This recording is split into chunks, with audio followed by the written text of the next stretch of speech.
the partnership between the federal government and the city and state governments is extremely important.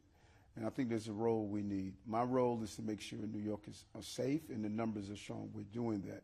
And the partnership of making sure guns don't come into our city. And that's what we want to continue to do with the federal government. We already collaborate with the federal government every morning, 10 a.m. with HIDA, city, state, and federal authorities, to go after shooters and those who bring guns into our cities. When he talks about the National Guard potentially coming here to New York, and in the event that that happens, is there anything you can do to counteract that? I mean, you know, what would it look like if National Guard's members, you saw in D.C., 2,000 of them on the streets of Washington, if they were here, you know, on 90th Street?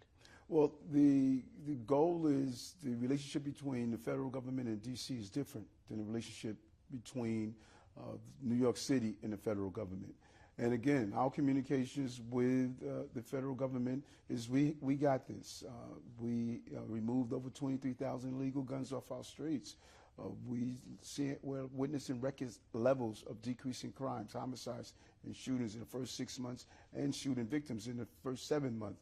And so we are very clear, always have been. I have never moved away from the public safety. That's the prerequisite to our prosperity, and we're going to continue to do an amazing job.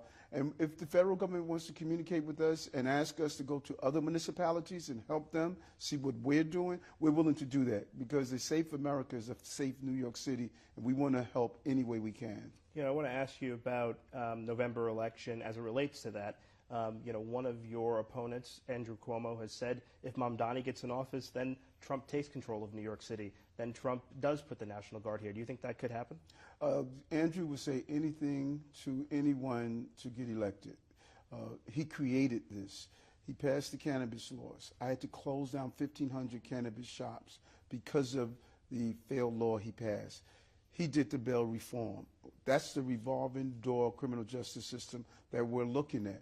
He closed psychiatric beds. So every time you see someone push someone on the subway track because of severe mental health illness or stab 3 innocent New Yorkers, you have to ask yourself, why do we close those beds? Raise the age. We're seeing young people are victims of crimes more and more, and they're shooters as well. These are all of his bills. I had to fix his mess. And so Madani's call to defund police, his calls to legalize prostitution, his calls to empty Rikers Island, they're two of the same people.